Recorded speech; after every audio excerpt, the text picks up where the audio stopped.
Good day, everybody. I hope that you're well. I hope you've been feeling great and that you're ready for a vibrant week ahead. Today, I want to speak to those of you who feel like you're at your very end. Today's theme is look up. Look up. Look up. Because when everything seems like it's not working, when you look around you and you feel that you have done everything that you could have done, when you feel you have waited on outcomes that you had expected month after month, year after year, some decades and counting, and then you wonder, what do I do? The feeling is faint. The expectation is low. The stress seems high. Anxiety begins to pile. Hope seems to be lost. And you wonder, will it ever happen? I'm speaking to those of you today who are at the verge of giving up. You are great. You're smart. You're intellectually capable, highly intelligent, extremely strategic, exceptionally gifted. You have worked on your character, worked on your skills and competencies. You have made application after application, proposal after proposal. Put in the work, you're not lazy. But you wonder for how long. I'm here to speak to you today. Because when you've done all that you have done, you stand. Ephesians chapter 6 verse 13 says, when you have done all you have done, stand. When Moses was leading the children of Israel out of Egypt, and remember they had been there 430 years in slavery, they had waited and waited and waited and waited and waited for a deliverer until they lost hope. They stopped expecting. And just when there seemed to be one, life seemed more unbearable than even before this one showed up. And finally, when they left Egypt, in Exodus, they left.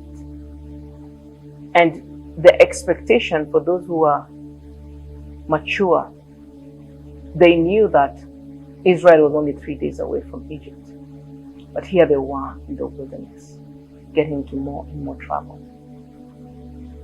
And before they knew it, just when they thought they had broken out, they looked back, and there was their biggest nightmare. The Egyptians, led by Pharaoh, pursuing them. And before them was the Red Sea. Some of you are so drained and so tired, wondering, when is this ever going to come to an end? When is my breakthrough going to be permanent? When am I going to break through? When they got towards the Red Sea,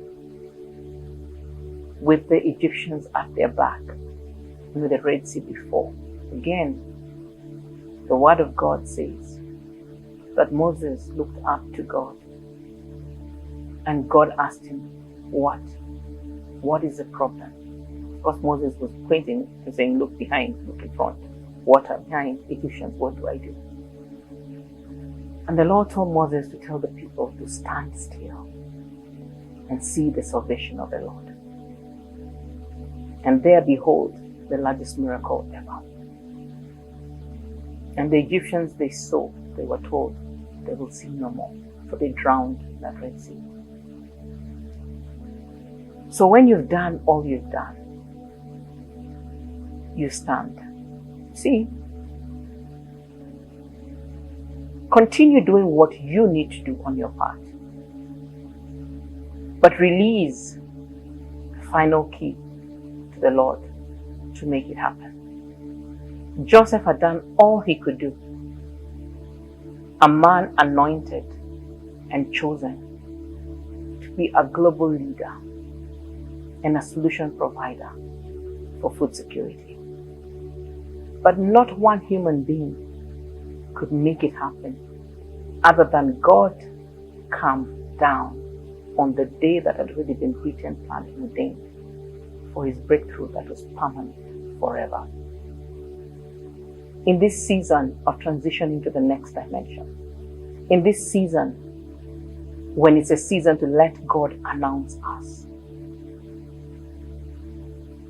I did a session on Let God Announce You in October. If you go to the Timeless Spring of Life YouTube channel, you will find it. I encourage you all to listen to it. But in this season, when we need to let God announce us, you have to let God pull the move, pull the trigger where he sees he needs to. The longer the wait, the harder the pressing, the greater the victory. The higher the call, the greater the threshing. And sometimes the more painful the process. But when the time comes, that breakthrough opens up a season when the things you've gone through, you will never go through again. It opens up a season for continuous flow forever. You will find new challenges, new barriers, new things to deal with. The very things that plagued you for very many seasons, you will never see again. Joseph never saw prison again. Mordecai moved from the gates into honor. And only God could cause a night when the king could not sleep.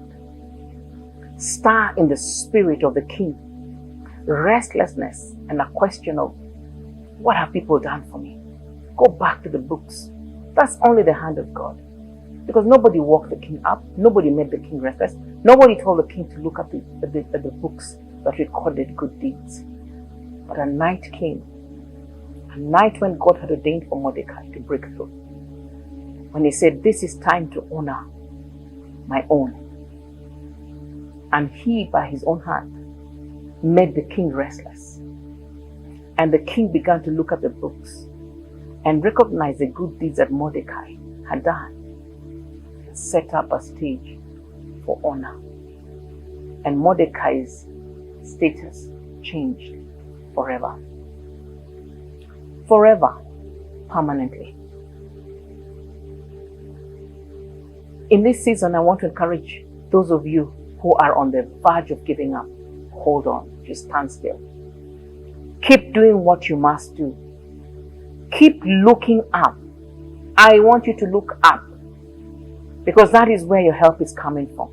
I want you to remain in that space of letting the one who controls all things to take control of the situation and to position you. This season that we are in, God is about to just pick you up and put you where no man could put you. He's about to open a door that no man could open for you. He's about to bring together divine helpers that unless by his hand, no one would have introduced you to them. Things that have no hand of man in it, but the hand of God alone. And God can work in the twinkling of an eye. Some of you have prayed and prayed and prayed and have determined in your own minds how it is you meet a husband or how it is you meet a wife. But in the twinkling of an eye, as you buy a coffee, you meet somebody and that triggers a change of status forever. You pick a phone call, whether random or intended, and on the other side of that line is somebody who triggers an opportunity that only the hand of God would bring your way. A restlessness at night that causes you to flip through a YouTube channel that leads you to a solution you never would have been given by anybody. I want you to go into that dimension when you begin to allow God and to let God. Let God do what he needs to do. This season that we're in, God is about to surprise us pleasantly The end of certain dry spells and seasons of wait is about to pass. And the kind of joy and laughter that will be on our lips will be that one that continues forever, where even your enemies will laugh with you. Haters, you will be blessed. You'll be blessing God for them. You know, there are people who are called jabbers. The people who jab you all the time, jab you. They remind you of the things you don't have. They remind you, is it been 10 years since you started that business? Oh, I'll just check it. Oh, how old did you say you are again? Are you turning 58? And still there's no man or woman? Oh, how long has it been since you've been married? Oh, you're still trusting for a child. You know, those are jabbers. They keep jabbing you at your point of pain and weight. But thank God for those people, because they're about to laugh with you, because they can't even ignore the bigness of the breakthrough that is about to come your way. So I want to encourage you, those of you who feel like you've done all that you could have done, just stand and watch the Lord pull you through. Stand and see how God moves the pieces together to trigger your next dimension beyond what eyes can see, beyond what ears have ever heard. So keep doing what you need to do on your path, but allow God to make the way. Because that way, you can't imagine what it is like. You can't even begin to see how things need to come together. When the time is right and the time is now, allow God to open up that space. So today, I want you to kick off your week by just releasing yourself into the hands of God and look up and let God. Have a blessed week.